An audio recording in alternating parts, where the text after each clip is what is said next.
ဘဝမှာအရေးကြီးဆုံးကဘာလဲဆိုတာအလုံးသိထားဖို့ပါမြတ်စွာဘုရားကဆုံးမသွန်သင်တဲ့အခါမှာဘာကိုဥတည်ပြီးဆုံးမသွန်သင်တယ်လဲလို့ဆိုစိတ်ကောင်းနှလုံးကောင်းရှိဖို့အဓိကထားပြီးတော့ဆုံးမသွန်သင်တာဖြစ်တယ်လူဘဝမှာရုပ်အစဉ်အင်္ဂါဘလောက်ပဲချောချော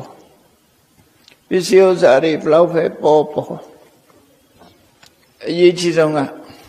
စိတ်ကောင်းနှလုံးကောင်းရှိဖို့ရဖို့အရေးကြီးတယ်လို့ဆိုတယ်စိတ်ကောင်းနှလုံးကောင်းဆိုတာဟာရှားပါပစ္စည်းလို့ပြောရမှာဖြစ်တယ်လူတွေကမလှလှအောင်ဝတ်စားစေမှုနဲ့လုပ်လို့ရတယ်ဒီကနေ့ခေတ်မှာဆိုရင်ပြမယုတ်ကြီးကိုငွေကြေးတနာအကုန်ကြခံပြီးတော့ပြုပြင်ကြတယ်မလှတာကိုလှအောင်ပြင်ကြတယ်သို့တော့လှမှုမလှမှုဟာအပြင်ရုပ်ပေါ်မှာမူတည်တာမဟုတ်ဘဲနဲ့စိတ်နှလုံးနဲ့ပတ်သက်နေတယ်ဆိုတာကိုတတိထားမိတဲ့ပုဂ္ဂိုလ်ကအနည်းဆုံးပဲသူနည်းစုဖြစ်တယ်မြတ်စွာဘုရားအဆုံးအမမှာရုပ်ကိုပြင်းနေုံနဲ့စိတ်မပြင်းမှုဆိုရင်အဲ့ဒီပုဂ္ဂိုလ်ဟာမကြခင်ရုပ်ဆိုးကြီးတတ်ဘဝရောက်သွားမှာစိတ်မပြင်းတဲ့ပုဂ္ဂိုလ်ဟာဘလောက်ပဲချောမောလှပနေစေကမူစိတ်မချောစိတ်မလှသည့်အတွက်ကြောင့်ရုပ်ခန္ဓာပါရုပ်ဆိုးကြီးတတ်ဖြစ်သွားတာအဲ့ဒါကိုသတိထားကြရမှာဖြစ်တယ်အဓိကနဲ့တာမညသို့မဟုတ်ဝိသေသနဲ့တာမညဒီနှစ်ခုကိုကွဲပြားခြားနားစွာမှတ်ယူထားပြီးတို့ရဲ့ဘဝမှာတာမညနဲ့ဝိသေသဘယ်လိုခွဲခြားမလဲရုပ်စင်းအင်္ဂါဆိုတာတာမညရုပ်စင်းလှပမှုဆိုတာတာမညစိတ်ထက်လှပမှုကဝိသေသလို့အဓိကအရေးကြီးဆုံးကစိတ်ထက်လှဖို့ပဲအရေးကြီးတယ်စိတ်လှတဲ့ပုဂ္ဂိုလ်ဟာဘဝမှာအယုတ်ဆိုးစရာအကြောင်းမရှိတော့တဏှာမှာလည်းအယုတ်ဆိုးစရာအကြောင်းမရှိဘူးရုပ်ကိုဘလောက်ပြင်းပြင်းစိတ်မပြင်းသမျှလူတွေဟာဆင်းရဲဒုက္ခကလွတ်ကြမှာမဟုတ်ဘူးလို့မြတ်စွာဘုရားကဒါကိုအလေးနဲ့ထားပြီးတော့ဟောတာ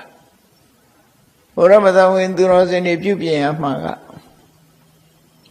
လူတိုင်းအသီးသီးပိုင်ဆိုင်ထားတဲ့စိတ်ဓာတ်ပဲဖြစ်တယ်စိတ်ဓာတ်ကိုဘာနဲ့ပြင်ရမလဲလို့ဆိုရင်စိတ်တူတတ်လို့ရှိရင်မေတ္တာနဲ့ပြင်ရမှာဖြစ်တယ်လောဘကြီးလို့ရှိရင်အလောဘနဲ့ပြင်ရမှာဖြစ်တယ်ဒေါသကြီးတာမေတ္တာနဲ့ပြင်တယ်မောဟကြီးပြီဆိုရင်အသိပညာစီးပူအထုတ်ပြီးတော့ပညာနဲ့ပညာမှာဖြစ်တယ်အဲ့ဒီလိုမပြင်မဘူးဆိုလို့ရှိရင်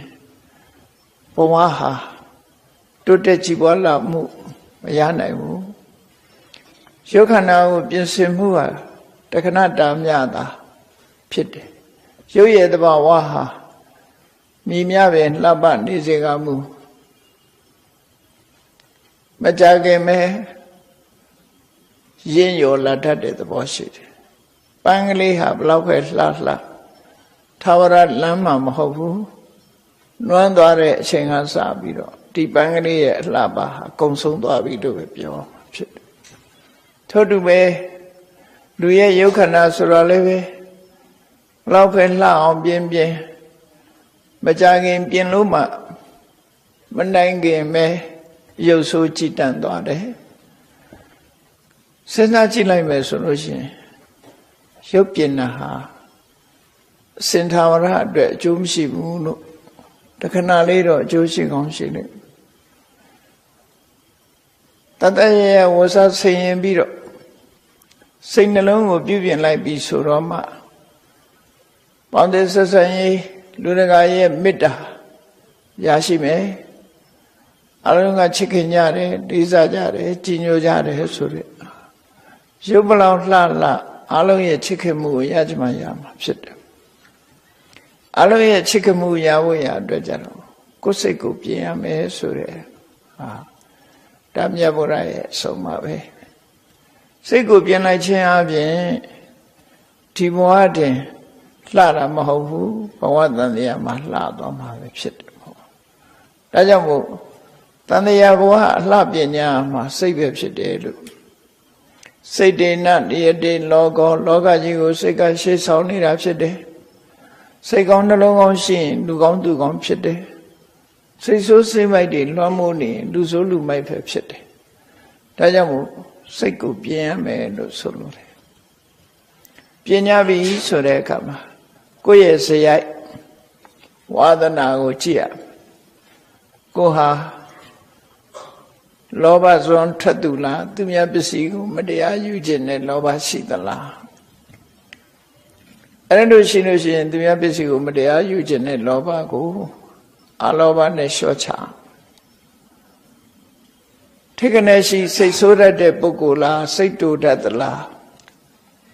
အဲ့ဒါဆိုလို့ရှိရင်မေတ္တာတရားကိုကိုယ်တဏ္ဍာမှာတိဆောက်ပြီးတော့ပြုပြင်ရမှာဖြစ်အရာခတ်သိမ်းမှတွေးဝေးနေတတ်သလားအမှန်တရားကိုမဆုံးဖြတ်နိုင်ဘူးလားဆိုရင်ပညာရအောင်ရှာမယ်ဘာနဲ့ပညာရအောင်ရှာမလဲလို့ဆိုရင်သိကျင်တတ်စင်တဲ့စိတ်ကိုမွေးပြီးတော့ထိုသိကျင်တတ်ခြင်းတဲ့စိတ်နဲ့ပညာကိုစီးပွားထောက်ရမယ်တတ်နိုင်သမျှစာကောင်းပေကောင်းတွေကိုဖတ်ရှုလေ့လာသုံးသပ်ခြင်းဟောပြောတာတို့တရားဟောတာတို့ဒါတွေကိုနာယူခြင်းအကြောင်းကိစ္စတစ်ခုရှိလို့ရှိရင်ဖက်ဖက်ကနေဆင်ញင်သုံးသပ်တွေးတောကြည့်တတ်ခြင်းမသိတာကိုသိအောင်မေးမြန်းစူးစမ်းခြင်းဆိုတဲ့ဒီအလုပ်တွေဟာအသိပညာတိုးတက်ခြင်းအကြောင်းပဲဖြစ်တယ်အဲ့ဒါလို့အသိပညာတိုးတက်လာလို့ကိုယ်စိတ်ဟာလှပလာပြီဆိုလို့ရှိရင်အဲ့ဒီလှပတဲ့စိတ်ကလေးကိုရင့်ကျက်အောင်ပြုပြင်ရမှာဖြစ်တယ်လှပသွားတဲ့စိတ်ဒီဘယ်သောအခါမှပြန်လဲပြီးတော့အယုတ်ဆိုးမှမဟုတ်ဘူးအစင်တဝရလှပတဲ့အနေအထားမျိုးရောက်သွားမယ်ရင့်ကျက်လေးလေးပိုကောင်းလေးလေးဒါကြောင့်မို့နုနယ်လှတဲ့ပြုပြင်ထားတဲ့စိတ်ကလေးကိုရင့်ကျက်လာအောင်ရင့်ကျက်လာအောင်ဆိုတာဘယ်လိုရင့်ကျက်လာအောင်လောကရန်မုန်တိုင်းနေနဲ့တွေ့တဲ့အခါမှာကြန့်ခိုင်နိုင်အောင်ကြန့်ခိုင်လာအောင်ကိုယ်စိတ်ကိုပြင်ရမှာဖြစ်တယ်စဉ်းစားကြည့်လေကိုမျက်စိအောင်မှာပဲလေမုန်တိုင်းနေတိုက်လာတဲ့အခါမှာတစ်ပင်ကြီးတွေဟာရိမ့်ထိုးနေကြတယ်သို့တော့ကြောက်တောင်တွေကတော့တုတ်တုတ်မှမလှုပ်ဘူးငြိမ်သက်နေတယ်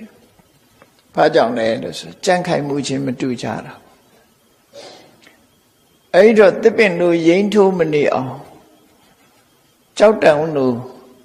တောင်တင်းခိုင်မအောင်ကိုယ်စိတ်ကိုတိဆောက်ကြရမှာလို့ဒီလိုဆိုလို့ရပေါ့နော်အဲ့ဒါလို့တိဆောက်လာပဲဆိုရင်လောကမှာအာယုမျိုးစုံနဲ့စိတ်ကိုလာရောက်ပြီးတော့တိုက်ခိုက်တာတွေရှိတယ်ပေါ့အဲ့ဒီတိုက်ခိုက်လာတဲ့အာယုတွေကိုကြန့်ခိုင်အောင်ကြိုးစားဘာအာယုတွေကတိုက်ခိုက်လာတော့ဆိုလို့ရှိရင်လူချင်းစရာအာယုတွေကလည်းလာတိုက်ခိုက်တာပဲစိတ်ဆိုးစရာအာယုတွေကလည်းလာတိုက်ခိုက်တာပဲဝေခွဲလို့မရအောင်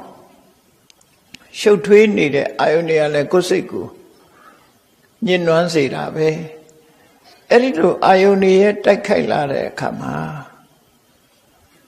အလောဘနဲ့ကြံ့ခိုင်အောင်ပြုပြင်ထားတယ်အရောဓဆိုတဲ့မေတ္တာနဲ့ကြံ့ခိုင်အောင်ပြုပြင်ထားတယ်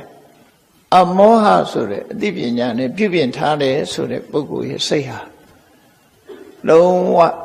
လှုပ်ရှားရင်းရိုက်မှာမဟုတ်ဘူးကြံ့ခိုင်တဲ့စိတ်ရ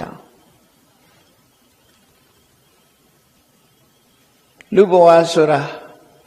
ကိုလိုချင်တာကြီးလည်းရမှာမဟုတ်ဘူးဟောကိုတွေးချင်တာနဲ့ကြီးလည်းတွေးမှာမဟုတ်ဘူးလိုချင်တာလည်းရမယ်မလိုချင်တာလည်းရမယ်တွေးချင်တာနဲ့လည်းတွေးမယ်မတွေးချင်တာနဲ့လည်းတွေးမယ်အဲ့ဒီထဲမှာအကောင်းနဲ့လည်းတွေးမယ်ဆိုးနဲ့လည်းတွေးမယ်အကောင်းလည်းရမယ်ဆိုးလည်းရမယ်အဲ့ဒါလို့ကြုံတွေ့လာတဲ့လောကရဲ့သဘာဝလောကဓာတ်မုန်တိုင်းနဲ့တွေ့တဲ့အခါမှာကိုယ်စိတ်ဟာရိမ့်ရိုင်ခြင်းဆိုတာမဖြစ်ဖို့ရအတွက်လေ့ကျင့်တာဟာ စိတ်အလှပကိုတစားဆင်ပေးတာနဲ့အလားတရံတူတယ်ပေါ့လှပအောင်ပြင်ထားတဲ့စိတ်ကလေးကိုကြံ့ခိုင်အောင်ထပ်မှန်ပြီးတော့ပြင်ညာမှာစိတ်ဓာတ်ကြံ့ခိုင်သွားပြီဆိုတဲ့ပုဂ္ဂိုလ်ယဟနာပုဂ္ဂိုလ်လို့ခေါ်တာပဲနော်ယဟနာဖြစ်သွားပြီဆိုရင်စိတ်ဓာတ်ကြံ့ခိုင်သွားပြီယဟနာမဖြစ်သေးတော့လည်းပဲမိမိစိတ်ဓာတ်ကြံ့ခိုင်အောင်ပြင်ဖို့အရေးကြီးတယ်ပေါ့ဘလောက်တိုင်းတာအထိကိုယ်စိတ်ဟာခဏရင်ရှိပလဲဆိုတာကိုနှလုံးသွင်းခြင်းဖြင့်စိတ်ကိုစိတ်နဲ့ပဲပြင်ဆင်ရတာဖြစ်တယ်စိတ်ရဲ့အညစ်အကြေးကိုစိတ်နဲ့ပဲဆေးကြောစိတ်ကိုစိတ်နဲ့ပြင်လဲဆိုတာအသိပညာကင်းမဲ့လို့ဖြစ်လာတဲ့အညစ်အကြေးတွေကိုတတိနဲ့ပညာနဲ့ပေါင်းစပ်ပြီးတော့ပြင်တာပဲရေးကြောင်ဖြစ်တဲ့ညုံကိုရှေ့နဲ့ပဲပြန်ပြီးတော့ဆေးကြောတန်းစင်ကြတာမဟုတ်လားလူတွေဟာရေးကြောင်ဖြစ်တဲ့ရွှွညွန့်တွေကိုရေနဲ့ပဲပြန်ဆေးရတယ်ဆေးတဲ့အခါမှာတန်ရှင်းစင်ကြယ်သွားတယ်ထို့တူပဲစိတ်ကြောင့်ဖြစ်နေတဲ့မတန်ရှင်းတဲ့ပူလောင်တဲ့သဘာဝတရားတွေကိုတတိပညာလုံလဝိရိယဆိုတဲ့အစွမ်းထက်တဲ့အရာတွေနဲ့တွဲဖက်ထားတဲ့စိတ်ကလေးနဲ့ကိုယ်စိတ်ရဲ့ပူလောင်မှုတွေမအေးချမ်းမှုတွေအညစ်အကြေးတွေကိုစိတ်နဲ့ပဲပြန်ပြီးတော့သုတ်သင်ရှင်းလင်းကြရမှာဖြစ်တယ်အဲ့ဒီသုတ်သင်ရှင်းလင်းနည်းကိုမြတ်စွာဘုရားကဟောကြားတာဘုရားတရားနာရဲဆိုတာအဲ့ဒီအတိတွေရပြီးတော့လောက်ကြဖို့လိုတယ်ပေါ့နော်မလောက်ဘဲနေရင်တော့မရဘူးပဲဟာမှာကိုယ့်ကိုယ်စိတ်ဓာတ်ဘလောက်ကြမ်းခိုင်ပြီဆိုတာကိုစဉ်းကျင်စဉ်းစားပြီးတော့ဒီလောက်ကြစဉ်းကျင်တုံတရားနဲ့စဉ်းစားလိုက်ရင်လည်းကြမ်းခိုင်မှုဆိုတာရလာတယ်အတော်အသင့်ရလာဥပမာမဲ့မမြဲတဲ့သဘာဝနဲ့တွေ့ရတဲ့အခါမှာကိုလိုချင်တဲ့အရာဆုံးရှုံးသွားတဲ့အခါမျိုးမှာကိုတွေ့တာနှစ်သက်မျက်နှိုးတဲ့အရာနဲ့ခွဲရတဲ့အခါမျိုးမှာဘယ်လိုဆင်ခြင်ရမလဲအေးတန်ကုဋ္ဌထလဘလောကကြီးရဲ့သဘာဝဟာတွေ့ကြုံဆုံကွဲပဲဘာတတ်နိုင်ပါလဲဆိုတဲ့အတွေးလေးနဲ့လျှော့ချတယ်ဒီလိုလျှော့ချမကြည်ဝနဲ့ဒေါသတွေဖြစ်လာပြီဆိုလို့ရှိရင်လေအေးဒီဒေါသတရားဆိုတာငါ့ကိုပဲနှိမ့်စမဲ့တရားဖြစ်တယ်ဒေါသဖြစ်နေတော့ရောငါအတွက်ကောင်းကျိုးချမ်းသာမှမရတာတစ်ဖက်သားကိုငါစိတ်ဆိုးနေရောငါအတွက်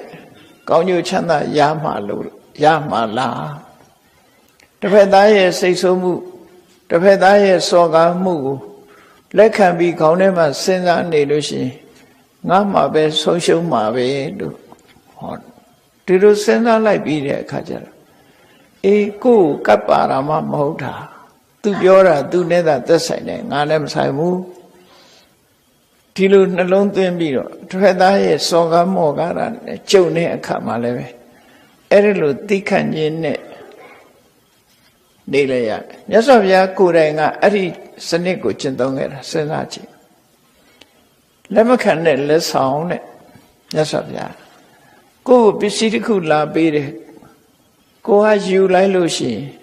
လက်ခံလိုက်တယ်မယူဘူးဆိုရင်လက်မခံတယ်အဲ့တော့တစ်ဖက်သားကကိုယ်ကိုလာဆဲတာဟာကိုယ်လာပေးတာနဲ့တူတယ်ပေါ့အဲ့ဒီလာပေးတာကိုယ်ဆဲတာကိုငါကိုဆဲရမလားလို့ဒေါသပြန်ထွက်ရင်အဲ့ဒီဆဲရေးတိုင်းထွက်မှုကိုကိုယ်လက်ခံလိုက်တာရောက်သွားတယ်တဲ့လက်ခံလိုက်တဲ့အတိုင်းတာရောက်သွားတယ်ခေါင်းထဲကိုမထည့်နဲ့မစင်စားနဲ့ဆဲတာသူ့ဘာသူဆဲသွားတာငါနဲ့ဘာမှမဆိုင်ဘူးလို့လုံးဝဆက်ဆက်ပြီးမတွေးပဲနဲ့နေလိုက်ရင်လက်မခံနဲ့လက်ဆောင်လို့ပဲတဲ့မြတ်စွာဘုရားအဲ့ဒါဘယ်မှာဟောတော့ဆို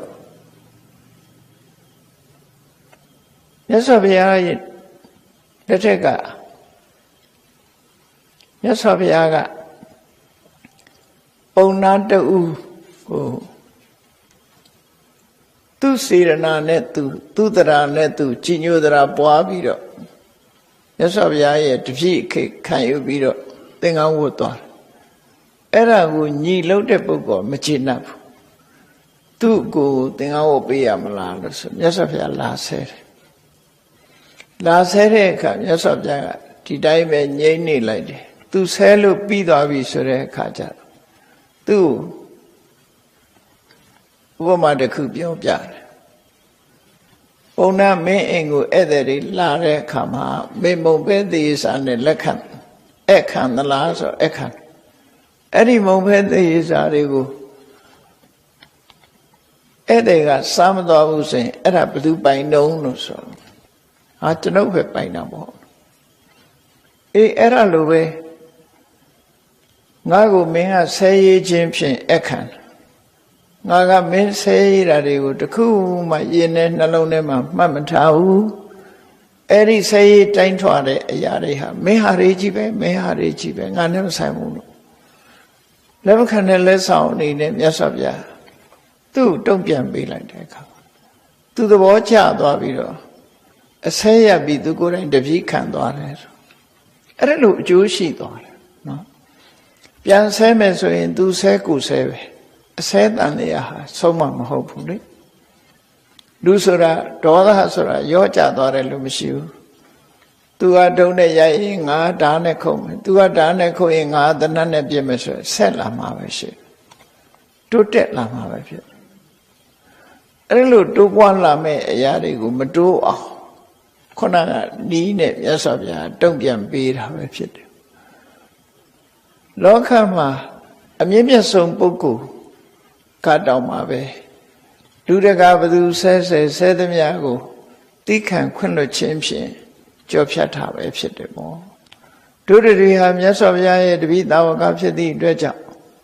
အလုံးကိုတိခံနိုင်ပြီးစိတ်ဓာတ်ရင့်ကျက်အောင်ကြိုးစားအထောက်ကြအောင်မှာဖြစ်တယ်ဆိုတာကိုတော့တတိထားကြရမှာပေါ့နော်တဖြည်းဖြည်းရင့်ကျက်လာအောင်ကိုယ့်ကိုကြိုးစားအထောက်ကိုယ့်ကိုဖြစ်စေရမယ်ငါဒီတိုင်းလိုက်နာမယ်ဒီတိုင်းဖြစ်စေရမယ်လို့နှလုံးသွင်းပြီးတော့လုပ်မယ်ဆိုလို့ရှိရင်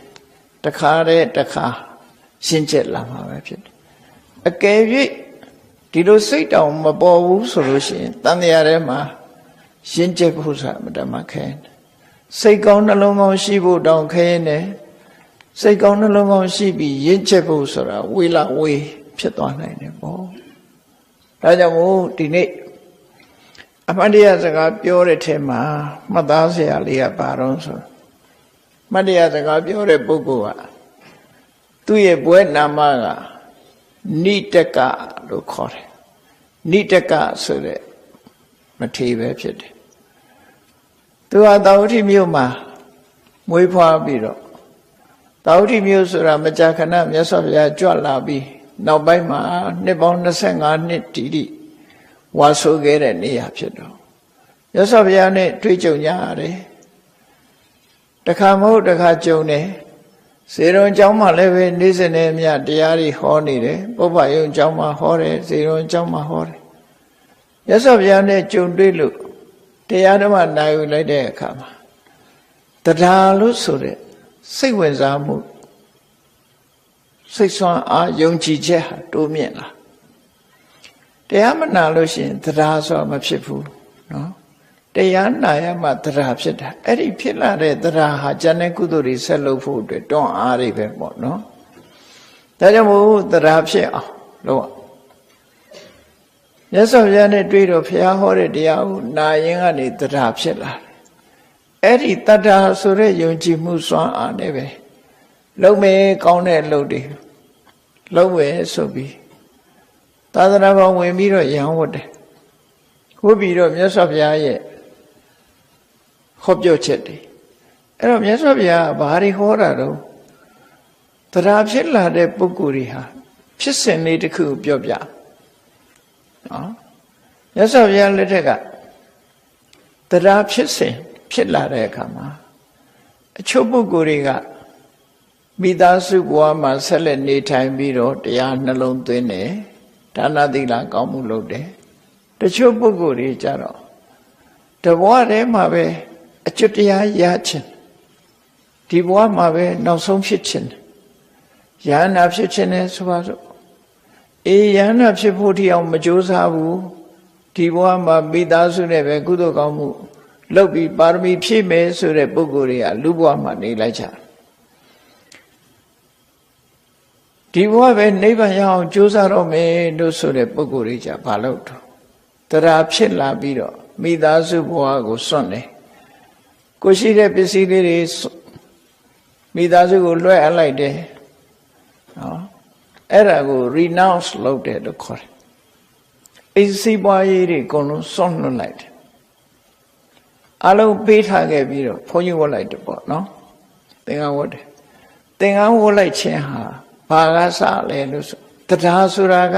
ဖြစ်လာတဲ့အခါမှာသင်္ကန်းဝတ်ခြင်းဆိုတာသီလကိုစောင့်ခံယူခြင်းပဲဖြစ်တယ်လူတွေလိုဒီပါဏာတိပါဒဝေရမဏိသိက္ခာပရံသမာရိယာမိလို့ယဟန်နေကြတော့ဆိုးစရာမလိုတိမ်ထဲမှာကမဝါစာဖတ်ပြီးတော့ယဟန်လို့အတိမပြုတ်လိုက်တာနဲ့တပြိုင်နက်ယဟန်နေလိုက်နိုင်ရမယ့်ကျင့်ဝတ်ဒီအားလုံးသူကလက်ခံလိုက်ရပြီသားဖြစ်သွားနော်ကျင့်ရမယ့်သီလတွေအကုန်လုံးလက်ခံလိုက်တော့ယဟန်ဖြစ်လိုက်တာနဲ့သီလတမ္ပန္နကုချင်းတရားတွေအကုန်ပြည့်စုံသွားပြီသူမှာပြည့်စုံတယ်ဆိုတာ responsible ဖြစ်သွားသူတာဝန်ရှိသွားတယ်လူတယောက်ဟာအဖွဲ့ဝင်တစ်ခုဖြစ်သွားလို့ရှိရင်အဲ့ဒီအဖွဲ့စီမင်းစည်းကမ်းတွေကိုသူလိုက်နာရတော့တာပဲလေအဲ့ဒါလိုပဲသူကယဟန်ဖြစ်လိုက်တာနဲ့တပြိုင်နက်ယဟန်နေကျင့်သုံးရမယ့်သီလသူ့မှာပြည့်စုံသွားပြီရသွားပြီအဲ့ဒါတွေကိုဆက်လက်ပြီးတော့လိုက်နာနေဖို့ပဲလို့လေသီလကိုချင်းသီလကိုအရင်ကိုချင်းတရားကောင်းအောင်အရင်ကြိုးစားလိုက်တယ်အဲ့ဒီကိုချင်းတရားတာမန်လူတွေနဲ့မတူတဲ့ကိုချင်းသီလထိမ့်သိမ့်မှုကိုသူဟာကြိုးစားရဟန်းဖြစ်လာပြီဆိုရင်ပထမအဲ့ဒီသီလကိုရှင်းချက်တဲ့ရင်းချက်အောင်ဘာနဲ့ပြန်ထိမ့်ရပြန်လို့ဆိုစိတ်ကိုထိမ့်တဲ့အလုပ်ကိုလုပ်ရပြန်တယ်မျက်စိကမြင်တဲ့အဆင့်အာယုံပေါ်မှာလောဘမဖြစ်အောင်ထိမ့်ရမယ်အတန်ကကြားပြီးတော့လောဘမဖြစ်အောင်ဒေါသမဖြစ်အောင်ထိမ့်ရမယ်နှာခေါင်းကရတဲ့အနတ်လျှာနဲ့သိရတဲ့အရာသာခန္ဓာကိုယ်နဲ့ထိတွေ့ရတဲ့အထိတွေ့စိတ်ကူးကြံစည်မှုကြောင့်ဖြစ်ပေါ်လာတဲ့အတွေ့အာယုံအဲ့ဒီအာယုံတွေကစိတ်ကိုတိုက်လာတဲ့အခါမှာလောဘဖြစ်เสียအာယုံနဲ့တွေ့ရင်လည်းလောဘမဖြစ်အောင်ဒေါသဖြစ်เสียအာယုံနဲ့တွေ့ရင်ဒေါသမဖြစ်အောင်ဆိုတဲ့စိတ်ဓာတ်ရှင်းချက်ခိုင်မာမှုတွေကိုလေ့ကျင့်ယူရတယ်သူကဘယ်ရပဲဖြစ်ဖြစ်ဘောလုံးသမားတယောက်တော့မှလေ့ကျင့်ရတာမဟုတ်လားမိုးရဲရတယ်မှာကန်ရတာလေမလေ့ကျင့်မဲနဲ့သွားကန်ရှုံးမှာပေါ့တော့ဘုန်းကြီးဘုရားရောက်လာတယ်ဆိုတာသီလဆောက်တည်ပြီးတော့လေ့ကျင့်တာအဲ့ဒါဘလောက်ခန္ဓာရရှိတယ်လေ့ကျင့်နံပါတ်1သီလဆိုတဲ့အရာကိုလက်ခံထားပြီးတော့အိန္ဒြိယသံဝရနဲ့စိတ်ကိုထိန်းတဲ့လေ့ကျင့်ခန်းကိုအရင်လုပ်ရအဲ့လိုစိတ်ကိုထိန်းတဲ့လေ့ကျင့်ခန်းနဲ့လုပ်ပြီးရင်ဘာလုပ်ရတော့ဆိုတတိတံပစညာတတိထားမယ်ဆင်ញတုံတရားရှိမယ်အဲ့ဒီကုသနာမှာတတိနဲ့အတိဒီနှစ်ခုမြင့်မားလာအောင်ခိုင်မားလာအောင်တစ်ခါလေ့ကျင့်တယ်အဲ့လိုလေ့ကျင့်ပြီးတဲ့အခါမှာအိန္ဒြိယသံဝရတဲ့တတိတံပစညာတဲ့အဲ့ဒါလေ့ကျင့်ပြီးတဲ့အခါတစ်ဆက်တည်းဘာလုပ်ရတော့ဆိုရတာလေးနဲ့ကျင့်တတ်ဖို့လူတော်ကလို့ကြီးများလို့မရဘူးလူတွေလည်းသိကြီးများပါအောင်အိမ်ကတက္ကမကြီးချက်ကျွေးတာစားရတာဖြစ်လိမ့်မယ်ကြီးများနေရင်လည်းပြဿနာတက်မှာပေါ့နော်အဲ့ဒါလို့ရဟန်းဖြစ်လာလို့ရှိရင်တန်တုဋ္ဌိတန်တောတလို့ခေါ်တယ်ရှိတာလေးနဲ့ကျင့်တတ်တယ်ဘာလေးနဲ့ဖြစ်ဖြစ်ရှိတဲ့အနေအထားလေးနဲ့ကျင့်တတ်အောင်စိတ်ကိုလေ့ကျင့်ရတော့ကျင့်တတ်တယ်မကျင့်တတ်ဘူးဆိုတာလည်းစိတ်နဲ့ဖြစ်တာလေလူဆိုတာသူကျင့်တတ်ခြင်းကျင့်တတ်နာမကျင့်တတ်ခြင်းလည်းမကျင့်တတ်ဘူးလူရဲ့သဘောကြည့်ပါလားစိတ်တိုးနေတဲ့အချိန်ဆိုရင်ဘာဖြစ်မကျင့်တတ်ဘူးသူကကျင့်တတ်တာမရှိတော့စိတ်မတိုးဘူးဆိုဖြောင်းဖြူးနေဘာလို့လို့စောကားသွားတောင်ပြုံးပြစ်ဖို့အဲ့မှာသူများခက်တယ်နော်ကိုယ်ဆဲတောင်ပြုံးချင်းပြုံးနေတာကျင့်တတ်နေပြီဆိုရင်ပြောတာပါမကျင့်တတ်ဘူးဆိုရင်အကုန်မကျင့်တတ်ဖြစ်တယ်ဒါမို့ပစ္စည်းနဲ့ပတ်သက်ပြီးတော့ကျင့်တတ်မှုဘာလဲဖြစ်ဖြစ်စိတ်ထဲမှာကျင့်တတ်နိုင်အောင်ကြိုးစားတယ်ဘာဆာယဆာ လိုနေရနေရကျင့်မဲ့ဆိုတဲ့စိတ်ဓာတ်လေးမွေးပြီးကျင့်နေတာလူဆိုတာခက်ကြီးတခါတလေကြလို့ရှိရင်လေကိုယ်ကိုပြူငါအရေးပေးနှုတ်ဆက်တဲ့အခါတစ်မျိုးနှုတ်မဆက်တဲ့အခါတစ်မျိုးနော်လူဆိုတာလေးတွေးမှာပဲကိုယ်ကိုနှုတ်ဆက်ခြင်းနှုတ်ဆက်သွားမှာမနှုတ်ဆက်ခြင်းလည်းမနှုတ်ဆက်ဘူးသူ့တွေးနဲ့သူသွားနေတဲ့အခါအဲ့ဒါတွေလိုက်ပြီးဒီကောင်ငါပေါ်မှာမြင်သန်းနဲ့မမြင်အောင်ဆောင်သွားတယ်လို့ဆိုမကျေနပ်တာတွေလည်းဖြစ်တတ်တယ်မျိုးကိုစုံနေတာအဲ့တော့ပစ္စည်းနဲ့ပတ်သက်ပြီးတော့လည်းမကျေနပ်တာမရှိနဲ့အစားအစာနဲ့ပတ်သက်လို့လည်းမကျေနပ်တာမရှိနဲ့မကျေနပ်တာရှိလို့ရှိရင်လူကိုယ်တိုင်ကလည်းလွင့်စင်သွားတတ်တယ်တတိထားငရုတ်သီးကြိုက်တဲ့တခါကြီးတယောက်ထမင်းပွဲထဲမှာငရုတ်သီးမပါလို့လေထမင်းစားရင်ငရုတ်သီးမပါတော့အဆက်စားနေကြဆိုမစားရတဲ့အခါကျငရုတ်သီးမရှိဘူးလားဆိုမရှိဘူးဒီနေ့ဝယ်လို့မရလို့ငရုတ်သီးမပါဘူးဆိုထမင်းပွဲထသွားတဲ့ငရုတ်သီးရှာမယ်ဆိုထွက်သွားရဘာစိတ်ကူးတွေပေါက်ပြီးတော့သွားတယ်တော့မသိဘူးမြန်မာပြည်အောက်ပိုင်းရောက်သွားပြီးနှစ်တော်ကြာအဲ့ဒီမှာအိမ်အောင်ကြနေအဲ့ဒါငရုတ်သီးမပါတာကြောင့်မလို့မကျေနပ်ရင်ကနေသွားတာအဲ့ဒါတကယ်အဖြစ်ဖြစ်ပဲကြားဘူးတဲ့တကယ်အဖြစ်ဖြစ်နော်အဲ့ဒါမျိုးတွေရှိတယ်ပဲကြိုက်တဲ့သူကထမင်းပွဲထဲမှာပဲမပါဘူးဆိုရင်အိမ်မှာပဲမရှိဘူးလားလို့ဆိုရှိတယ်ရှိတာတွေလွန့်သားပြစ်လိုက်တော့လို့ပြောတာလည်းရှိတယ်ပဲမစားရလို့ဘာပဲဖြစ်သူကမကျေနပ်တာဆိုတာတခုခုနဲ့မကျေနပ်တယ်အဲ့ဒီမကျေနပ်မှုမရှိအောင်မရိယာဆရာတော်ကြီးလို့နှလုံးသွင်းရမယ်တဲ့ဘုရင်လက်ထက်ကမရိယာဆရာတော်ကြီးမရိယာဆရာတော်ကြီးကိုကပ္ပိယတွေကစမ်းသပ်တယ်ဆရာတော်ကြီးကဒါအသိခံတယ်လို့ပြောတယ်ဟုတ်လားမဟုတ်လားစမ်းကြည့်မယ်ဒီနေ့ကျတော့ဆွန့်ချက်တာပျော့စိနေအောင်ချက်တာဆရာတော်ဒီနေ့တော့ထမင်းချက်တာရေများသွားပြီးတော့ဆွန့်နေပျော့သွားတယ်ဆိုဆရာတော်ကြီးကစားရင်ပါပြောတယ်အေးပေါ့ကွာအစာကြေတာပေါ့ပြောဘူးတဲ့မညီဘူးတဲ့ဆွန့်လည်းပြောလိုက်တာလို့မညီဘူးတဲ့အစာကြေတာပေါ့ကွာဝါရသက်တာပေါ့ကွာတဲ့အဲ့လိုပြောနောက်ရဲ့ကျတော့ဆွန့်ကိုတောင်းတောင်းကြီးချက်လာပြန်အဲ့ဒီနေ့ကျတော့ဆရာတော်ဒီနေ့တော့ရေနေသွားလို့ဆွန့်ကမာသွားတယ်အေးမာတော့လေတောင်းတောင်းလေးစားရတာပေါ့ကွာဟင်းတဲ့တရက်ကိုဟင်းထဲမှာစားကိုပိုခတ်လိုက်တယ်ငန်းနေအောင်ခတ်တာရှင်ဗျာဒီနေ့စားလက်လွန်သွားတယ်ဗျာလူကလည်းအမျိုးဆိုရှိတယ်ဘုန်းကြီးတို့ရွာမှာငယ်ငယ်တုန်းကအဖိုးကြီးတယောက်ရှိတယ်စကားပြောရင်ထစ်တယ်သူကထစ်တယ်အဲ့တော့အိုးသကြီးဆိုတာအလှူဒန်းရှိရင်အဲ့ဒီအိုးသကြီးတွေချက်ကြနော်ရွာတွေမှာအဲ့လိုရှိတယ်လူတွေချက်ကြထမင်းချက်ဟင်းချက်ကြအဲ့ဒီတခါကြီးကိုဒီဟင်းချက်တဲ့လူတယောက်ကဟင်းမီးခိုင်းတာပေါ့ဘာကြီးလာဟင်းမီးစမ်းမအောင်ဆိုပြီးတော့ဒါပေမဲ့သူ့လက်ထဲမှာသူကစားခွက်ကြီးကခိုင်ထားသေးတယ်စားကိုဇွန်းနဲ့ကောလာပြီးတော့ဟင်းမီးပေးစမ်းမအောင်စားပေါ့လားစားလေးလားဆိုဟိုလူရဲ့လည်းစကားထတ်တာအဲ့ဒီမှာစားကင်ထားတဲ့လူကကင်ထားသူကစားမြည်ပြီးတဲ့အခါကျတော့ဘာပြောတာတော့ဆိုသူကခက်ခက်ရှိမတတ်ဘူးစကားကခက်ဆိုတော့ဟိုလူကစားတွေခတ်ထည့်လိုက်စားတွေထည့်လိုက်ပြီးတော့မှသူကခက်ငန်းဆိုဖြစ်သွားတယ်အစားတွေကမင်းဟာခက်ငန်းဖြစ်နေတယ်လို့ပြောချင်တာငန်းတယ်လို့ပြောလိုက်လေပြီးတော့သူကခက်ဆိုဟောခတ်ထည့်လိုက်အဲ့ဒါလည်းတကယ်ဖြစ်ပြတစ်ခုပဲ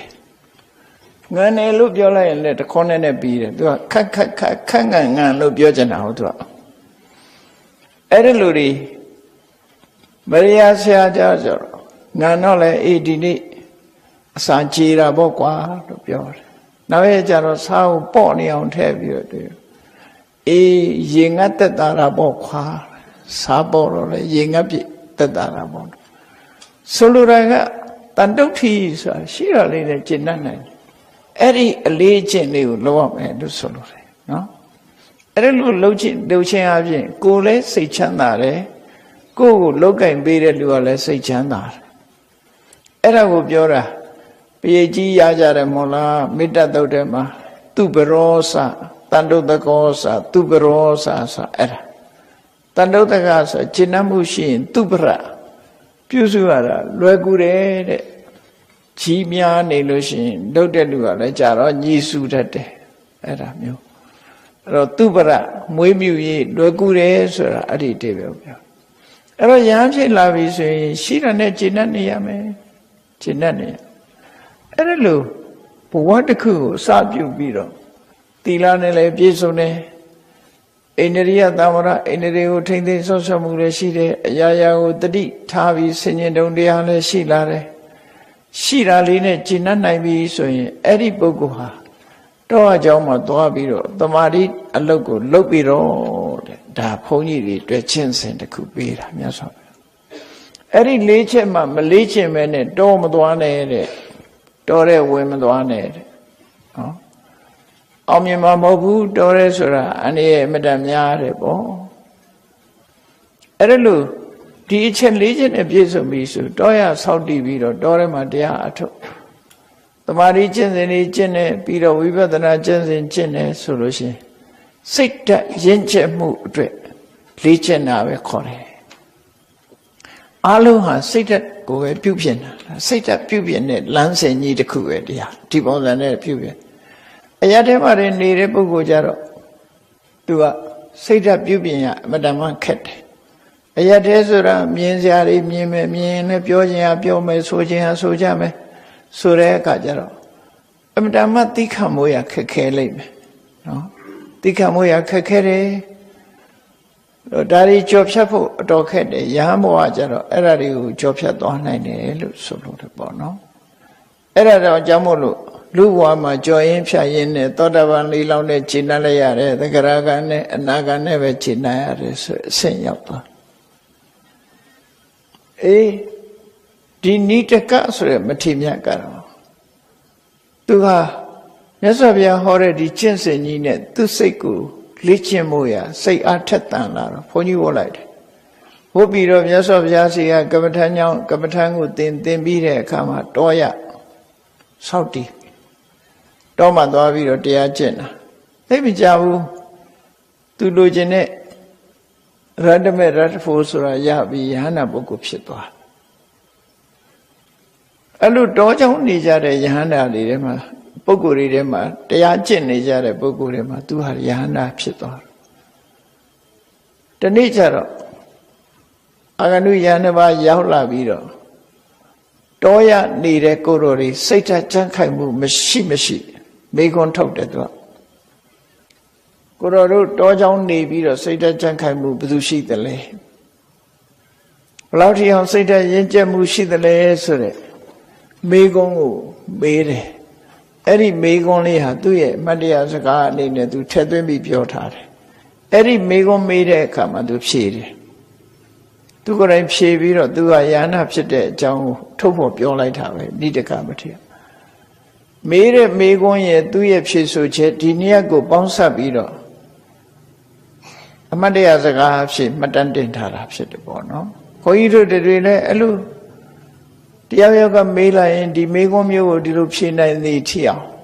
ကြိုးစားအထောက်အမယ်လို့သူတို့ဆိုလို့တယ်အဲ့တော့မိခွန်းကဘယ်လိုမေးတော့ဆိုကတ္တသေလူပမံစိတ်တံထိတံနာနုပကမ္မတိကိုတော်တို့တွေကဘသူစိတ်ဟာကြောက်တုံကြီးလို့ရင်းရိုင်မှုမရှိဘဲနဲ့ကြန့်ခိုင်တယ်လေဒီမေဟာလောကရန်နေနဲ့ကြုံတဲ့အခါမှာမင်းစိတ်ဟာတုံလို့လှောက်ရှားခြင်းမရှိဘဲနဲ့ကြန့်ခိုင်ရလားလို့ဆိုတဲ့မိကုစိတ်ဓာတ်ကြန့်ခိုင်ရလားခိုင်မာမှုရှိရလားဆိုမေးတယ်ဘာအတွက်လဲဆိုရင်ဝိရတံရစနီယေတုတမက်စရာအာယုန်နဲ့တွေ့တဲ့အခါတမက်မှုကင်းသွားတယ်ကုပ္ပတိနကုပ္ပတိတမက်စရာအာယုန်နဲ့တွေ့ရင်လည်းပဲမတတ်မဲ့ဘူးဒါကြောက်တောင်လို့ခိုင်မာတဲ့စိတ်လို့ခေါ်တယ်စိတ်ဆိုးစရာအာယုန်နဲ့တွေ့ရင်လည်းစိတ်မဆိုးဘူးဒါကြောက်တောင်လို့ခိုင်မာတဲ့စိတ်ဓာတ်ရင့်ကျက်မှုလို့ပြောတယ်ယတိဝံဘာဝိတံစိတ်တံကုတောတံဒုက္ခမစ္တတိတဲ့ အဲ့ဒါလို့စိတ်ဓာတ်ကြံ့ခိုင်သွားတဲ့ပုဂ္ဂိုလ်ဟာဘယ်ရှုတော့ငါမှကြည့်ကြည့်ဘယ်အကြောင်းနဲ့မှကြည့်ကြည့်သူဟာဒုက္ခရောက်เสียအကြောင်းမရှိဘူးစိတ်ညစ်เสียဘယ်မှမရှိတော့ဘူးလေသူစိတ်ကိုငြိမ်းအောင်လုပ်လို့မရတော့ဘူးလိုချင်စရာအာယုန်နဲ့တွေ့လဲသူစိတ်ကလိုချင်မှုမရှိဘူးစိတ်ဆိုးစရာအာယုန်နဲ့တွေ့လဲစိတ်မဆိုးဘူးသူဟာတည်ငြိမ်နေတဲ့စိတ်ဓာတ်ပိုင်ရှင်ဖြစ်တယ်အဲ့ဒါလို့ဖြစ်အောင်လေ့ကျင့်ထားတဲ့စိတ်ရှိတဲ့ပုဂ္ဂိုလ်ဟာတဲ့ဘယ်လိုနည်းနဲ့မှစိတ်နဲ့ပတ်သက်ပြီးစိတ်ဒုက္ခရောက်เสียအကြောင်းမရှိတော့ဘူးတာမန်ပုထုဇဉ်ပုဂ္ဂိုလ်တွေကြတော့စိတ်ဒုက္ခရောက်တယ်လေလူတယောက်ကချီးမွမ်းသွားလို့ရှိရင်လည်းပြုံးနေတယ်လူတယောက်ကကဲ့သွားရင်လည်းမကြည်မနှက်ဖြစ်နေနော်အောင်မြင်ကြည်ပွားလို့ရှိရင်လည်းကျေနပ်နေမအောင်မြင်မှုဒုက္ခအဆုံးနဲ့တွေ့ပြန်ပြီဆိုရင်လည်းစိတ်ဓာတ်တွေကြာနော်ရင်းရိုင်မှုတွေညာနေအဲ့ဒါလို့ရင်းရိုင်မှုမရှိဘူးဆိုရင်ဘယ်လိုမှသူ့ကိုမျက်နှာပြက်အောင်လုပ်လို့မရဘူးတဲ့ဘယ်လိုမှဒုက္ခဖြစ်အောင်လုပ်လို့မရဘူးအဲ့ဒီပုဂ္ဂိုလ်မျိုးရှိသလားလို့မေးခွန်းထုတ်လိုက်တာအဲ့လိုမေးခွန်းထုတ်တဲ့အခါနိဒကမထေရကထပြီးတော့သူပြောလိုက်တယ်မမသေလူပမံစိတ်တံထိတံနာနုပကမ္မတိတပည့်တော်ရဲ့စိတ်ဟာကြောက်တောင်ကြီးလိုခိုင်းနေတယ်တဲ့လုံးဝလောကရန်ကြောင့်လှုပ်ရှားရရင်မှုဖြစ်ဘူးတဲ့ဝိရတံရစနီယေတုတတ်မဲ့เสียကောင်းတဲ့အာယုန်ဒီချောင်းလည်းပဲသူဟာတတ်မဲ့မှုဆိုတာစိတ်ထဲမှာပေါ်လာတော့ဘူးတဲ့ကုပ္ပဏီယေနကုပ္ပတိစိတ်ဆိုးเสียအာယုန်ကြောင့်လည်းပဲသူစိတ်ဟာစိတ်မဆိုးတော့ဘူးတဲ့မမေဝံပါဝိတံစိတ်တံကုတောမံဒုက္ခမေတ္တိတပည့်တော်စိတ်ဟာအဲ့ဒါလို့လေ့ကျင့်ထားတာဖြစ်လို့ဘယ်အကြောင်းနဲ့မှတပည့်တော်စိတ်ဟာစိတ်ဆင်းရဲမှုဆိုတာလာတော့ဘူးတဲ့လူတွေကစိတ်ဆင်းရဲတာကြတော့မခံနိုင်ဘူးသို့တော့အဲ့ဒီစိတ်ဆင်းရဲတာခံနိုင်အောင်လေ့ကျင့်လားဆိုမလေ့ကျင့်ဘူးမလေ့ကျင့်သည့်အတွက်ကြောင့်စိတ်ဆင်းရဲမှုတွေကိုခံနေရတယ်လို့ဖြစ်တယ်ပေါ့နော်တကယ်ကတော့လေ့ကျင့်ရမှာဖြစ်တယ်အဲ့လိုနိဒကမထေရသူစိတ်ဟာအဲ့ဒီအခြေအနေရောက်နေတယ်ဆိုတာကိုဖြေဆိုလိုက်တာဖြစ်တယ်အဲ့ဒီဖြေဆိုခြင်းဖြင့်သူဟာယန္နာပုဂ္ဂိုလ်အဆင့်ကိုကြောညာလိုက်တာပဲဖြစ်အဲ့ဒီစကားနဲ့အမေနဲ့အဖြေနှစ်ခုလုံးကိုပဲသူကသူ့ရဲ့အမှတ်တရစကားဖြင့်စာပေကျမ်းကမှမှတ်တမ်းတင်ခဲ့တာအဲ့တော့ဘုန်းကြီးတို့တွေလည်းကိုယ်စိတ်ကိုကြံ့ခိုင်အောင်ကြံ့ခိုင်နေဆိုတာလိုချင်စရာအာယုန်နဲ့တွေ့လည်းမလိုချင်အောင်စိတ်ဆိုးစရာအာယုန်နဲ့တွေ့လည်းစိတ်မဆိုးနိုင်အောင်စိတ်မဆိုးမိအောင်တည်ငြိမ်ရင့်ကျက်တဲ့စိတ်ဓာတ်မျိုးကိုလေ့ကျင့်ပြီးတော့ယူချမှာဖြစ်တယ်လို့ဒီဆုံးမဟာမြတ်ဗုဒ္ဓရဲ့အဆုံးအမပဲဖြစ်တယ်အဲ့ဒါလိုပဲနောက်မထေမြတ်တစ်ပါးရဲ့အမတ်တရားစကားလေးကအချိန်ကိုတန်ဖိုးရှိရှိအသုံးချဖို့မြတ်စွာဘုရားရဲ့အဆုံးအမအတိုင်းသူဟာမတန်းတင်ပြီးအမတ်တရားစကားကိုပြောခဲ့တာတော့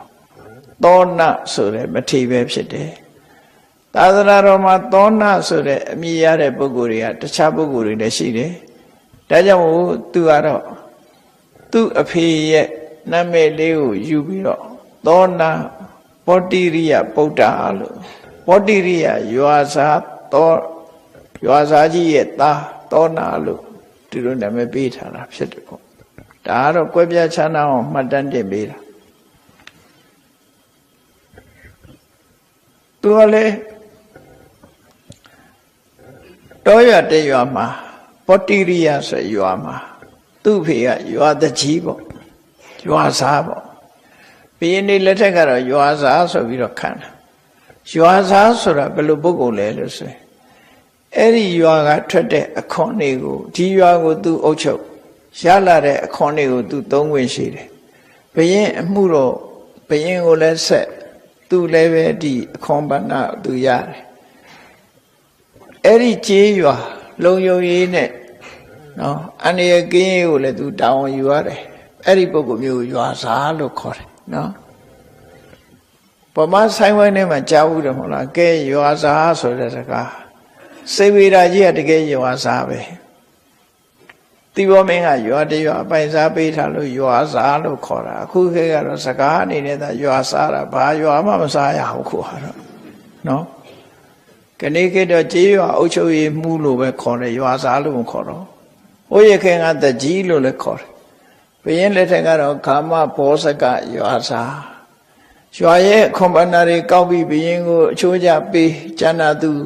အိတ်ထဲထည့်ပေါ့ခုတော့အကုန်လုံးထည့်လားမသိဘူးအခုလည်းရွာစားတွေပါပဲလေစားနေရင်တော့ရွာစားပဲပေါ့မစားဘူးဆိုရင်တော့ရွာစားမဟုတ်ဘူးနော်အဲ့ဒီပောတိရိယဆိုရွာစားယတာတောနာသူလေမြတ်စွာဘုရားနဲ့တွေ့တဲ့အခါမှာတရားဓမ္မနာတော့သရတရားဖြစ်တယ်သရဆွမ်းအားကထက်တန်လာသည့်အချိန်လေးမှာသူကဘုန်းကြီးဝတ်လိုက်တယ်ဘုန်းကြီးဝတ်တဲ့အခါကျတော့ပြင်းလာတယ်သူကပြင်းလာတော့ဘာလို့တော့ဆိုရင်စာပြီးအိတ်နော်နေတော့ပြောတယ်စာပြီးအိတ်နေဘိက္ခဝေအဲ့ဒါလို့နေတာညဆိုလိုက်အိတ်တယ်သူများတွေတရားထုတ်တယ်မထုတ်ဘူးစားလိုက်တောင်းလိုက်သွားလိုက်လာလိုက်အိတ်လိုက်ပဲသူကအဲ့လိုနေတယ်အဲ့တော့မြတ်စွာဘုရားကတတိပေးရမယ့်အချိန်ရောက်ရင်တတိပေးတယ်တတိပေးရမယ့်အချိန်မဟုတ်ဘူးဆိုလည်းမပေးဘူးဒီတိုင်းပဲကြည့်တယ်မြတ်စွာဘုရားမြတ်စွာဘုရားကအချိန်ခါကိုသိတာတမန်ပုဂ္ဂိုလ်တွေကတော့အချိန်ခါမဟုတ်သွားသိတဲ့အခါမှာဟိုအကျိုးသက်ရောက်မှုလဲတယ်ပေါ့မြတ်စွာဘုရားကတော့သူအသိဉာဏ်နဲ့ရင့်ကျက်မှုမရှိသေးတဲ့အခါမှာဘာမှမပြောဘူးနောက်ဆုံးမှသူဆုံးမရမယ့်အချိန်ရောက်လာပြီဆိုတော့သူ့ကိုဘာဆုံးမလဲမြတ်စွာဘုရားဆုံးမတဲ့စကားလေးကနတ္တဝတုပိတုံဟောတိရတ္တိနက္ခတ္တမာလိနီနက္ခတ္တမာလိနီတာယနက္ခတ္တုတာယနက္ခလို့ဆိုတဲ့ပန်းနေနဲ့ဆန်းကျက်လှပနေတဲ့ရတ္တိညအခါဆိုတာတဲ့နတ္တဝတုပိတုံဟောတိအိပ်ဆက်ပြီးဖြုံးတီးရမယ့်အခါမဟုတ်ဘူးနေ့ဆိုရင်လူတန်နေငှက်တန်နေကြက်တန်နေခုဆိုကားတန်နေပါလေနေ့ဆိုဆူတယ်လေပဝန်းကျင်ဆူညံနေတဲ့နေ့ကြတော့လူတွေလည်းသွားကြလာကြတယ်ညကြတော့မဟုတ်အကုန်လုံးအိပ်ဆက်နားနေဘာသာမှမကြောက်ငြိမ်နေတယ်ကောင်းကင်မောကြည့်လိုက်လို့ရှိရင်လည်းကြက်တရားလေးတွေကလှလှပပအလှဆင်ထားသလိုဖြစ်တယ်သို့တော့ပြင်းတဲ့ပုဂ္ဂိုလ်ကတော့အဲ့ဒီညရဲ့အလှဆိုတာ तू သိမသိဘူးအိပ်ပြစ်လိုက်တာဟောအိပ်လိုက်ပြီဆိုရင်ညအလှမျိုးကလူတွေတနာစရာကောင်းတဲ့ညရဲ့အလှသိမသိဘူးညဆိုလဲလျှက်စမီးတွေနဲ့ဆိုညရဲ့အလှဘာမှမသိဘူးကောင်းကင်အလှကြီးကသူတို့ဖို့သိအကျိုးမရှိကြက်တရားနက္ခကြက်တရားတွေကလည်းသူတို့မခံစားတတ်ဘူးနော်အဲ့ဒါလျှက်စမီးမရောက်သေးတဲ့တောကလူတွေကတော့ညအလှပါတွေ့ရသေးတယ်ငယ်ငယ်တော့ဆိုလို့ရှိရင်ပလက်လေးလှမ်းအိပ်ပြီးတော့ညာလာတွေကိုကြည့်ရတာကိုအရသာရှိတယ်အခုတော့ကြည့်ရတော့အောင်မျိုးရောင်နေနော်မိမရှိတဲ့တောတွေမှာဆိုလို့ရှိရင်ညအခါအပြင်ထွက်ပလက်လန်အိပ်ဟောကောင်းငယ်ရဲ့ကျဲလေးတွေလာကြီးတွေသွားနေတာဆိုလွန်ပြောစရာကောင်းတာပေါ့အဲ့ဒါပြောတာမြတ်စွာဘုရားရတ္တိနက္ခတ္တမာလိနီနက္ခပန်းနေနဲ့ဆန်းကျဲတဲ့ညအခါဆိုတာတဲ့နတ္တဝတုပိတုံဟောတိအိပ်ဆက်ယုံအတွက်သက်မဟုတ်ဘူးတဲ့ဟောလူတွေကအိပ်ဆက်ပြီးအချိန်ဖြုံးလိုက်ကြတယ်တဲ့အိပ်ဆက်ပြီးအချိန်မဖြုံးတယ်လို့ဆိုလို့တယ်ပฏิစခိတုမေဝေတာရတ္တိဟောတိဝိသနာတာစဉ်းစားဉာဏ်ရှိတဲ့ပုဂ္ဂိုလ်တွေကတဲ့ညဟာအခွင့်ကောင်းပဲ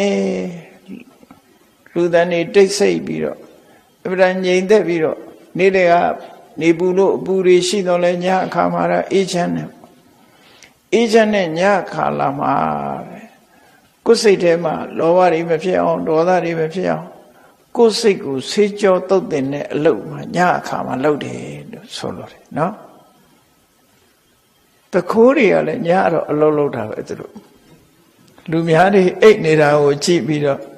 သူကတော့ခွင့်ကောင်းယူပြီးတော့ပစ္စည်းရှာတာ တခိုးတမြဟာလည်းညလှုပ်လှုပ်တဲ့လူပဲနော်မြတ်စွာဘုရားကအေးညအခါမှာဆိုတာတဲ့တိတ်ဆိတ်ငြိမ်သက်တဲ့အချိန်အခါဖြစ်လို့အေးချမ်းတဲ့အခါဖြစ်လို့ညမှာဆိုရင်တရားနှလုံးသွင်းတရားထိုင်မယ်ဆိုရင်ပို့ပြီးတော့ထိရောက်တယ်လို့သူ့ကိုသတိပေးတာညမှာတရားနှလုံးသွင်းအိပ်ပြီးတော့အချိန်မဖြုံးနဲ့အဲ့ဒီလိုမြတ်စွာဘုရားကသူ့ကိုသတိပေးလိုက်တဲ့အခါမှာဒီသောဏဆိုတဲ့ယဟ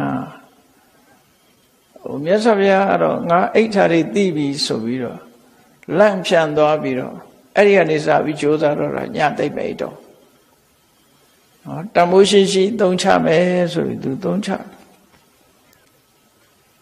ပြီးတော့သူ့ကိုယ်သူဘယ်လောက်ထိအောင်အာတင်းစိတ်တွေပေါ်လာတယ်လေလို့ဆိုအာတင်းလေလို့ဆိုသူကသင်္ကန်းမိုးခင်တော့ကသူတို့ရွာကမြတ်စွာဘုရားရဲ့မွေးဖွားရာဒီကပိလဝတ္ထုနဲ့နီးတယ်ပေါ့သူကတောရွာကတောသက်ကြီးရဲ့သားကပိလဝမြို့နဲ့နီးတယ်အဲ့ဒီအချိန်မှာကပိလဝမြို့ကိုအုပ်ချုပ်တဲ့ပုဂ္ဂိုလ်ကဗတ္တိယလို့ခေါ်တယ်အလှည့်ကျအုပ်ချုပ်တယ်ကြတာနော်အလှည့်ကျအုပ်ချုပ်တယ်ဒိဋ္ဌိမင်းတွေကိုလည်းပဲခဏရာဇာလို့ခေါ်တယ်မြတ်စွာဘုရားရဲ့အမျိုးတွေကခဏရာဇာလို့ခေါ်တယ်ဒီအစုလိုက်ခုခေတ်လို့ဆိုရင်တော့ပါဠိမန်နေမိမတွေလို့ပေါ့နော်လွတ်တော်အမတ်တွေလို့သူတို့ဟာအုပ်စုလိုက်နေထိုင်ပြီးတော့အလှည့်ကျဥက္ကဋ္ဌလုပ်ပြီးတော့တိုင်းပြည်အုပ်ချုပ်ကြတယ်အဲ့ဒီအချိန်မှာဗတ္တိယဆိုတဲ့တာဂဝေမင်းကသူကအုပ်ချုပ်တာအဲ့ဒီဗတ္တိယတာဂဝေမင်းကြီးရဲ့ဗတ္တိယတာဂဝေမင်းကလည်းသူကိုယ်ပိုင်စစ်တပ်ကလေးရှိတယ်သုတ္တရဏတော်လည်းသူကိုယ်ပိုင်စစ်တပ်တွေနဲ့နေကြတာပဲအားလုံးမြန်မာပြည်နေလက်ထက်ကလည်းအဲ့လိုပဲနေတာနော်ဆင့်ခေါ်လိုက်လို့ရှိရင်ဝိုင်းပြီးတိုက်ကြရတာရှိရကိုရွာကိုနေကြတယ်ခုနရွာသားတွေဆိုတာလေကိုရွာကိုနေအဲ့မှာသူရဲ့ကောင်းတွေရှိတယ်နော်ကိုရွာထွက်လာတယ်ဟောအဲ့ဒါတော့မှန်ကန်တယ်အလောင်းမင်းတရားဥအောင်စေရဆိုတာမိုးဆိုးဘူရွာကသူကတကြီးသားပဲမှာတော့အဲ့ဒီကနေသူစည်ရေးတွေပါလေ့ကျင့်တာသူကလည်းထွားတော့ကြိုင်တန်တန်မဓာခုတ်လှန်တို့အတ္တတွေသင်မြင်းစည်းစင်စည်းအသင်အတ္တတွေသင်ရှိခေတ်ကတော့ဒါပဲသင်ကြတာနော်အဲ့ဒါကိုအဓိကထားသင်ကြတော့အတိုက်အခိုက်အရေးကြုံလာပြီဆိုရင်တို့ထပြီးတော့ကိုယ်တက်ဖွဲ့နဲ့ကိုယ်တိုက်ကြတာအလောင်းမင်းတရားဥအောင်စေရဆိုတာဘယင်မဖြစ်ခင်ကသူလည်းပဲမဆိုးဖို့ရွာသားပဲတိုင်းပြည်စေးစေးရကျုံလာပြီဆိုရင်ထတိုက်ကြတာအဲ့ဒီသဘောပေါ့နော်အခုလည်းဗတ္တိယမင်းရဲ့စစ်သူကြီးအဖြစ်ခန့်ထားတာဒီသောဏကိုစစ်သူကြီးဖြစ်ခန့်ထားဗတ္တိယကမြတ်စွာဘုရားသာဝတိမြို့ကြွပြီးသိမကြဘူးဘုရား9ဝလောက်အရာမှာသာဝတိမြို့ကပိလဝတ်ကိုကြွပြီးသိမကြတော့အာနန္ဒာတို့ဒေဝတ္တတို့အနုရုဒ္ဓတို့ ਨੇ အတူတကွအနုရုဒ္ဓနဲ့အလွန်ရင်းနှီးတဲ့တငယ်ချင်းကိုဗတ္တိယမင်းအနုရုဒ္ဓကသူနဲ့အတူသင်္ကန်းဝတ်ဖို့ခေါ်တာနဲ့ဗတ္တိယဟာသူ့ရဲ့ရှာဓုကိုစွန့်ပြီးတော့တိုင်ွေမင်းသား6ယောက်ယဟန်ပြုတဲ့ထက်မှသူလည်းပါသွားတယ်နော်ရှင်အနန္ဒာတို့နဲ့အတူသင်္ကန်းဝတ်လိုက်ကြတယ်ပေါ့အဲ့ဒီအချိန်မှာဒီသောဏဆိုတဲ့ပောတိရိယစစ်သူကြီးကဟာဘယင်ယာတုရှိတဲ့ဗတ္တိယတောင်မှာပဲဌိနံစွန့်နိုင်သေးတာငါယာတုကဘာဟုတ်လို့လဲဆိုပြီးသူလည်းပဲဌိနံစွန့်မယ်ဆိုပြီးတော့သူလည်းသင်္ကန်းဝတ်လိုက်တာအဲ့သင်္ကန်းဝတ်လိုက်တဲ့အခါမှာသင်္ကန်းဝတ်ပြီးတော့သူကညဆိုအိတ်ထားမယ်အဲ့ဒါကြောင့်မို့မြတ်စွာဘုရားကသူ့ကိုဆုံးမတဲ့အခါမှာသူဘယ်လောက်ထိအောင်သူ့ကိုယ်သူစိတ်အားတင်းတယ်လဲလို့ဆိုလို့ရှိရင်ဟဋ္ဌိခန္ဓာဝပတိတံကုံစရောစေအနုကမေသူပြောလိုက်တဲ့စကား စစ်ပွဲတပွဲမှာတဲ့စင်မောကနေသူမတော်တဆကြတော့မဟုတ်လည်းနဲ့မှန်၍ဖြစ်စေတခုကြောင့်စင်မောကနေကြလိုက်တဲ့အခါမှာဆင်ကနေပြီးတော့ရုံးရက်ခတ်ပြီးတော့သူ့ကိုဆင်းနှင်းတတ်မယ်သိသွားမယ်စင်စည်းသူရဲကောင်းတွေဟာများသောအားဖြင့်ဆင်းနဲ့တိုက်ခိုက်တဲ့အခါမှာမတော်တဆလည်းနဲ့မှန်၍ဖြစ်စေလိုကြလို့ရှိနော်အလုံးကြောက်ကြမှာပေါ့မြန်မာသမိုင်းမှာဆိုလို့ရှိရင်18နှစ်အရွယ်ရှိတယ်မင်းရဲကြော်စွာဆိုပကူဟတဝရီမြို့ကိုသွားတိုက်တဲ့အခါသူက18နှစ်သားပဲရှိသေးတယ်စစ်ဘရင်ဖြစ်နေသူစီးတဲ့ဆင်ကြီးကလည်းအလွန်ကောင်းတဲ့ဆင်ကြီးသူကလည်းဆင်စည်းအလွန်ကျွမ်းတယ်ဆင်ကိုတိုက်ပွဲဝင်တော့မယ်ဆိုဆင်ကိုစိတ်ကြွအောင်ရက်တိုက်တယ်ခုခေတ်ဆိုပူဆိုးမဲ့တဲ့စိတ်ကြွဈေးတွေတိုက်လိုက်ရင်သိမသက်သာတော့ဆင်ကိုရက်တိုက်ပြီးတော့ချုံးဖွင့်ပြီးတော့ရှေ့ကိုအတင်းတက်သွားရန်သူနဲ့သွားပြီးတော့ရင်ဆိုင်တာနောက်ကလိုက်တဲ့ပုဂ္ဂိုလ်တွေနောက်ကျခေါ်စစ်ကြွနဲ့လို့ခေါ်တယ်သူကရှေ့ရောက်သွားသူဥလှဲ့ပြီးတော့လာလိုက်တဲ့သူဆင်နဲ့တိုက်တဲ့ဒီရန်သူစစ်တပ်ဟာရွေ့သွားသူတိုက်လိုက်ရင်ဟောနောက်ဆုတ်ပေးရတယ်နော်ရှေ့ကတော့ချောင်းပစ်တာမဟုတ်ဘူးလေခုကချောင်းပစ်တာစနိုက်ပါတို့ဘာတို့နဲ့ချောင်းပစ်တာအဲ့ရတော့လူချင်းရင်ဆိုင်ပြီးတော့တွန်းညတိုက်ကြတာဆိုဆင်နဲ့ဓာတိုးဝှေ့တဲ့အခါတစ်ဖက်ကဟန္တာဝရိယစစ်တပ်ကနောက်ဆုတ်ပေးရတယ်အဲ့ချိန်မှာသူစစ်ကြုံသွားတယ်နောက်ကဟာတွေကမမီဘူးရန်သူစစ်တပ်တွေနဲ့သူနဲ့စစ်ကြုံသွားတဲ့အခါစွာရှိသမျှထိုးခုတ်ပြီးမလို့သူ့ပေါင်ကိုလှန်ချက်ထိသွားတယ်နော်သိများတော့ကာကွယ်ပေးမဲ့လူမရှိတော့လှန်ချက်ထိသွားတယ်အဲ့ဒီမှာသူတော်တဲ့ကိုဝင်ရောက်ပြီးပျောက်ကွယ်သွားတာဆင်ကြီးကတော့ဆင်ကလည်းပဲလှန်ချက်ထိနေပျောက်ကွယ်သွားပြီသူ့ကိုတော်နဲ့ရှာလို့မရဘူးတော်တယ်မှာနောက်မှကျိုးနဲ့ပတ်ရှာရတယ်လို့ပြောတာပဲအုံနေပင်လေးအောက်မှာသူကပုံနေတာအုံနေပင်မှာအပုံကောင်းတော့ရှာလို့မတွေ့ဘူးတဲ့နောက်တော့သူအရှင်ဖမ်းမိသွားတယ်ပေါ့ဒါသမိုင်းထဲမှာပါတဲ့ဟာကိုပြောအဲ့ဒီမှာစင်စည်းသူရဲ့ကောင်းတွေဟာလည်းပဲမတော်တဆဆင်မောကြကြတယ်လက်နဲ့ထိလို့ကြတာလည်းဖြစ်တယ်ပထမဆင်ကိုလက်နဲ့တွေထိမှန်တဲ့အခါဆင်ကြီးကနာတာပေါ့နာတော့ဆင်ကခါတာပေါ့ခါတဲ့အခါမှာဆင်မောကနေလွင့်ကျသွားတာလည်းရှိတယ်အဲ့ဒါလို့ကျသွားပြီးတော့ဆင်ကနေပြီးတော့မခံနိုင်လုံးလို့ပြေးရင်လွှားရင်နဲ့ကိုယ်သခင်ကိုနင်းမိတာတွေလည်းရှိတယ်ပေါ့နော်အဲ့ဒီမှာဆင်မောကြပြီးတော့ဆင်နင်းလို့သင်္ဃမေမေမတန်သေးရောအဲ့ဒီစစ်ပွဲကြီးထဲမှာ तू သေသွားတာကကောင်းသေးတယ်ယင်းစီစီဝေပရာဇိတော်အသက်ရှင်နေရဲ့သူများရဲ့အဖမ်းခံရပြီးတော့အသက်ရှင်နေရဲ့စစ်ပွဲကိုအရှုံးခံရတာဟာတော့မနှိမ့်လှဘူးလို့ငါဟာလည်းပဲသာသနာ့ဘောင်ဝင်ပြီးတော့စိတ်နဲ့ကိလေသာတွေနဲ့တိုက်ပွဲဆင်နေရတယ်ကိုယ်စိတ်ကိုနိုင်အောင်မလုပ်နိုင်ဘူးကိလေသာတွေရဲ့လွှမ်းမိုးမှုကိုခံရမယ်ဆိုရင်ငါဟာလည်းပဲအသက်ရှင်နေရတဲ့အရှုံးပေးရတာမျိုးဖြစ်တယ်အဲ့တော့အဲ့လိုအသက်ရှင်နေရအရှုံးပေးရမယ်အစားဆင်နှင်းသက်လို့တည်သွားတာအမှကောင်းသေးတယ်စစ်ပွဲမှာစစ်ပွဲတစ်ပွဲကိုမနိုင်ရရင်တော့စစ်ပွဲမှာကြာဆုံးရတာပဲကောင်းတယ်လို့စစ်သူကြီးပြီးသူကအဲ့လိုတွေးတာနော်ဗန္ဓုတစစ်သူကြီးအကြောင်းလဲကြားမိလိမ့်မယ်ဗန္ဓုတစစ်သူကြီးကအင်္ဂလိပ်နဲ့လက်နဲ့ချင်းကမရှင်နိုင်ဘူးဆိုတော့သိတယ်သူတိုက်တယ်